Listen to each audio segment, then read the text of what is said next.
Om Swastiastu, perkenalkan kami dari SGDA 1 ingin membawakan student project yang berjudul Dacryosis Disease. Baik, berikut adalah anggota dari SGDA 1. Ini adalah tabel konten yang akan kita bahas. Perkenalkan, nama saya Farel Nadavia Urabutama dengan 3 digit NIM terakhir 210.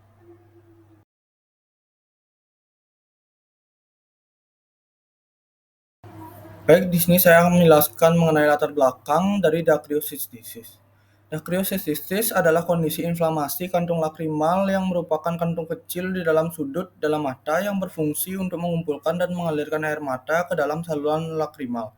Ada beberapa faktor yang menyebabkan Dacryosis Disease, yaitu sumbatan saluran lakrimal, infeksi, kelainan bawaan, trauma, dan lain-lain.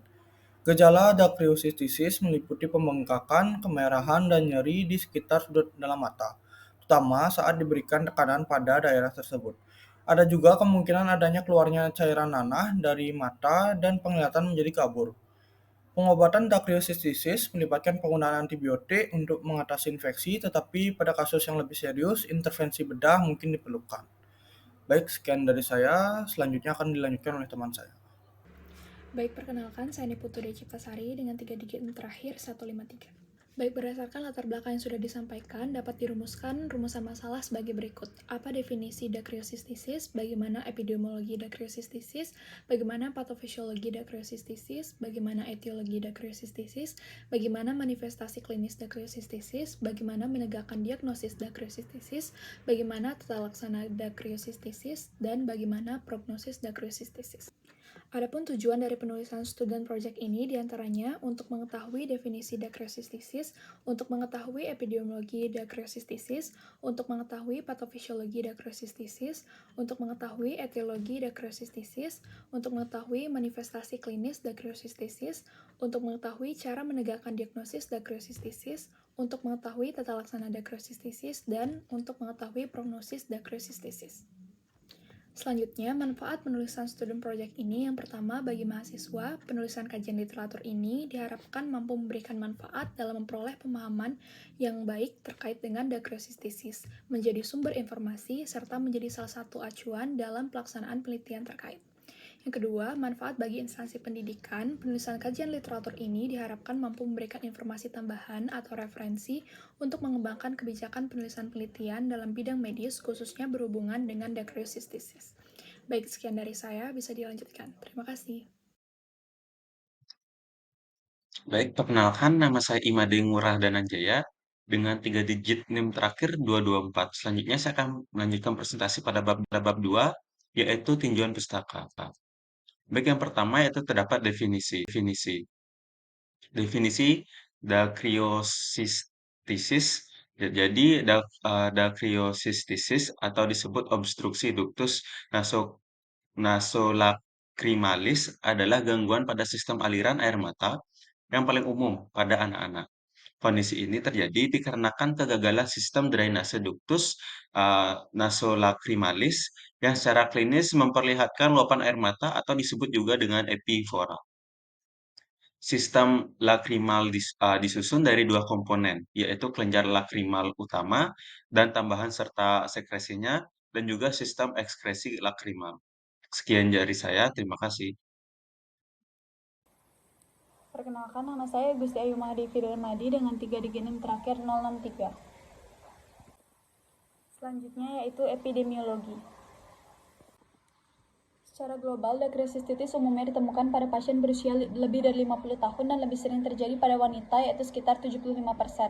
Etnis Kaukasia berisiko lebih tinggi dibanding etnis Afrika. Tingkat prevalensi yaitu 19,5 kasus per 10.000 pasien dan tingkat insidensi yaitu 15 kasus per 10.000 pasien. Dacryocystitis kongenital memiliki prevalensi 1 dari 3.884 kelahiran hidup. Dacryocystitis kronis lebih sering dijumpai dibanding yang akut. Dari seluruh kasus Dacryocystitis, sekitar 21% terjadi bilateral dan sisanya unilateral. Sebagian besar kasus disebabkan oleh obstruksi primary acquired nasolacrimal duct atau NLD, sedangkan 8 kasus disebabkan oleh obstruksi secondary acquired NLD. Penyakit ini lebih banyak terjadi pada masyarakat menengah ke bawah yang tinggal di pedesaan dan mayoritas adalah ibu rumah tangga. Dalam penelitian yang dilakukan Purba et al. 2020 dari periode Januari 2017 hingga Oktober 2018, terdapat 28 pasien terdiagnosis dakriosistitis di RSUP Prof. Ngurah. Karakteristiknya yaitu pasien sebagian besar perempuan, sebagian besar pasien berada pada kelompok usia 31-60 tahun, angka infeksi kronis lebih tinggi dibanding akut, dan sebagian besar pasien mengalami dakriosistitis unilateral. Baik, perkenalkan saya Karya Sekarana Saputra dengan 3 digit NIM terakhir 002. Saya akan menjelaskan terkait patofisiologi dari dakriosistitis. Patofisiologi dari dakriosistitis ini biasanya terjadi pada sistem lakrimal, di mana terdapat suatu punktum yang terletak di medial kelopak mata atas dan bawah. Yang keduanya ini berfungsi sebagai pintu masuk dari kanalikuli. Nah, kanalikuli akan bergabung dan membentuk suatu seliran pendek sebelum memasuki sakus lacrimalis, itu yang biasanya disebut juga kanalikuli komunis. Nah, sakus lacrimalis merupakan suatu kantung yang berisi air mata yang nantinya akan bermuara melalui nasolacrimal duct atau ductus nasolacrimal dan meatus nasti inferior. Nah, perbedaan air mata ini akan menyebabkan perubahan tekanan intraluminal saat melakukan gerakan berkedip. Nah, gerakan berkedip ini biasanya gerakan berkedip inilah yang menyebabkan otot orbita oculi mengalami reaksi kontraksi dan relaksasi.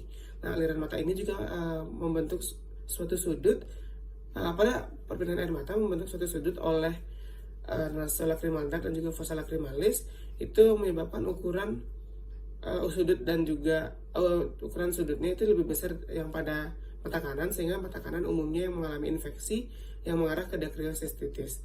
Nah, pada dakriosistitis ini umumnya terjadi sumbatan pada nasolacrimal duct saat air mata ingin bermuara. Jadi setelah melakukan sumbatan lalu akan menyebabkan terjadinya stagnansi pada air mata di sakus lacrimalis yang nanti akan berujung pembengkakan yang khas pada bagian inferior medial orbit.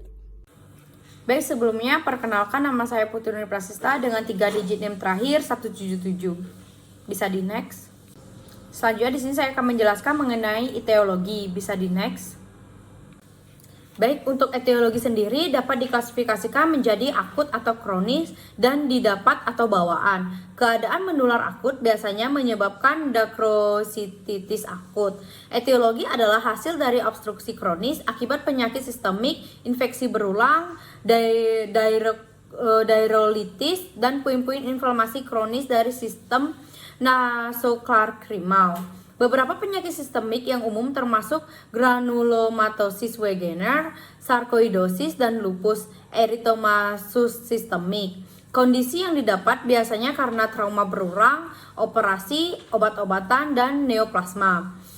Obat topikal umum yang terkait dengan kondisi yang didapat adalah timolol, pilocarpin, dorzolamin, indosuridin, dan triluridin. Obat sistemik yang umum adalah fluorouracil dan docetaxel.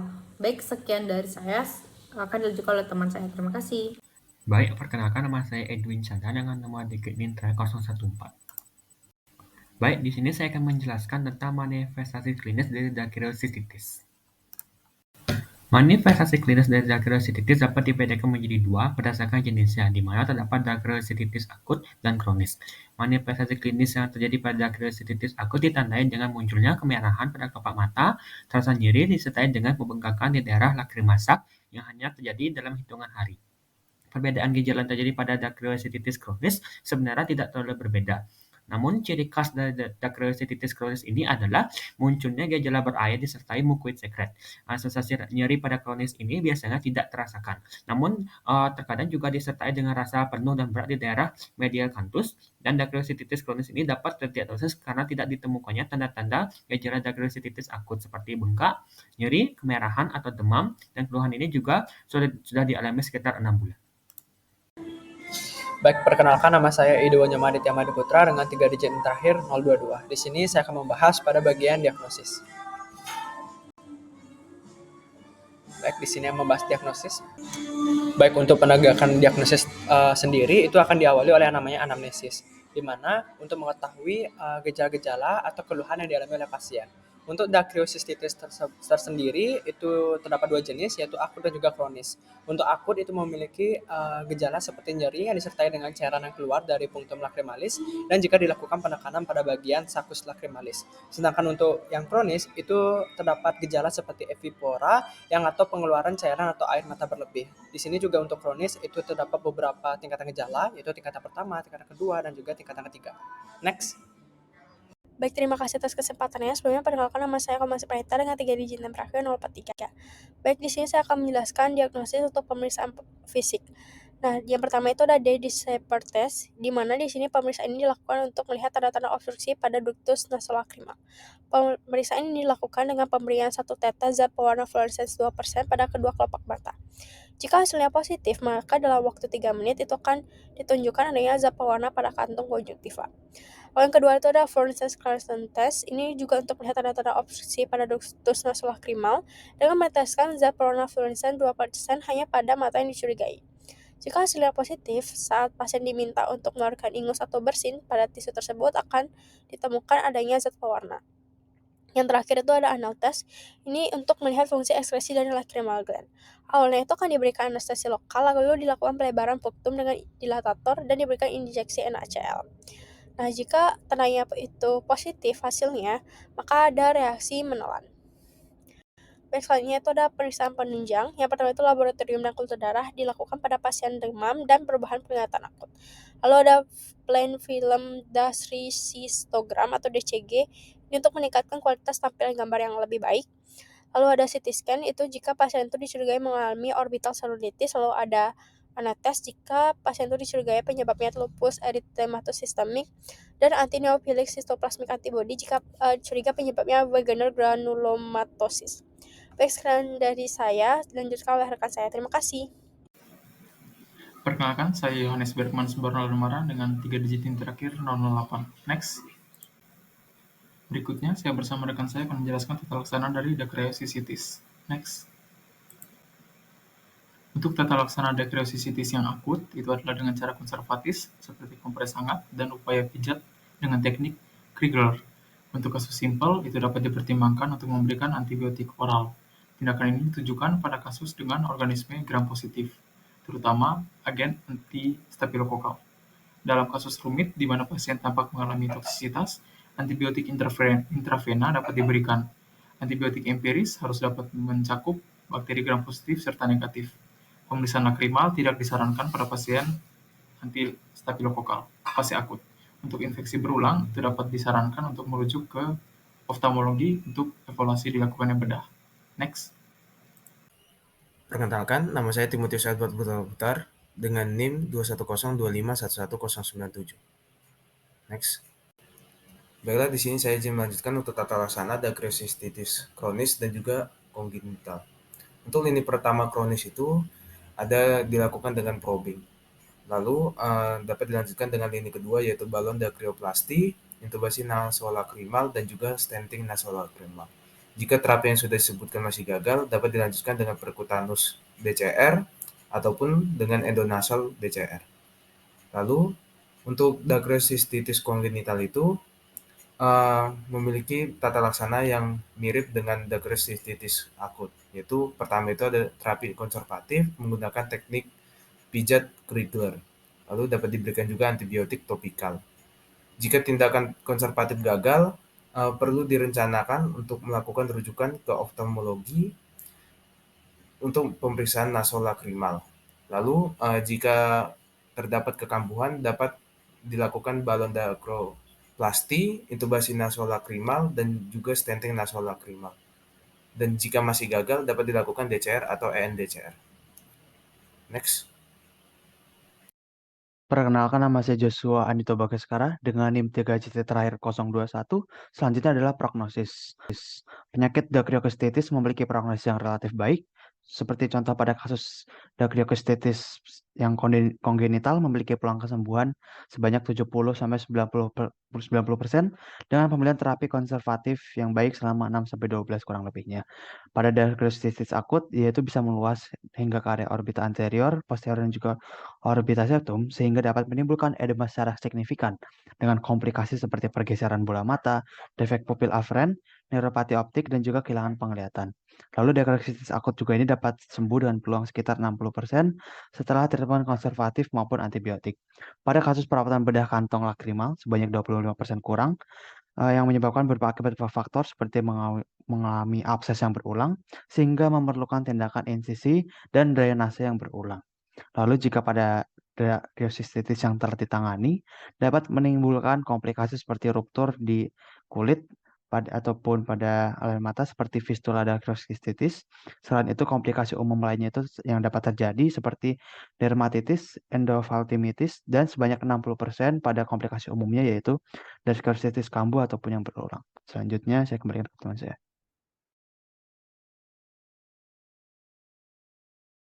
Baik, perkenalkan saya Arjun Pratama dengan 3 digit internasional 41. Saya izin melanjutkan presentasi bab 3 yaitu penutup. Baik, pada bagian kesimpulan didapatkan bahwa pertama, dacryocystitis atau obstruksi ductus nasolacrimalis merupakan gangguan pada sistem aliran air mata yang mana ini umumnya terjadi pada sistem lakrimal. Penyebab umumnya adalah adanya sumbatan pada nasolacrimal duct dan berakibat stagnasi air mata sehingga mengalami peradangan secara khas pada bagian inferomedial orbit.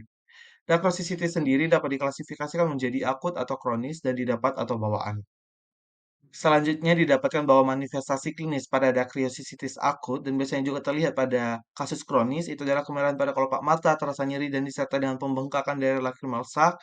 Dan perbedaan ciri khas dari kronis itu adalah munculnya gejala berair disertai dengan mukoid sekret. Pada penegakan diagnosis dapat diawali dengan anamnesis untuk mengumpulkan tanda-tanda gejala dan keluhan, serta pemeriksaan fisik yang kemudian dilakukan untuk menilai tanda-tanda obstruksi pada ductus nasolacrimalis dan gangguan pada lacrimal gland. Serta pada beberapa kasus tertentu dilakukan pemeriksaan penunjang. Kemudian, tata laksana daripada dacryocystitis akut dan kasus kongenital itu adalah dengan cara konservatif dan pertimbangan antibiotik oral. Sedangkan pada kasus kronis umumnya ditangani dengan pembedahan. Dacryocystitis memiliki prognosis yang lebih baik. Penanganan yang terlambat itu dapat menimbulkan komplikasi dan kekambuhan. Selanjutnya adalah saran, penulis berharap pembaca memahami dan menelaah isi daripada kajian ini. Pemahaman mendalam mengenai dacryocystitis dapat memberikan kontribusi dalam terapi penyakit. Selain itu, kajian ini juga diharapkan dapat menjadi referensi bagi penulis lain dan pengembangan kajian seputar dacryocystitis ke depannya. Bagi institusi, diharapkan dapat lebih menambah referensi di sumber kepustakaan mengenai dacryocystitis serta menambah wawasan dan pengetahuan terhadap akademisi. Demikian presentasi daripada kelompok SGD A1. Kami ucapkan terima kasih dan kami tutup dalam permasalahan Om Santi Santi Santi Om.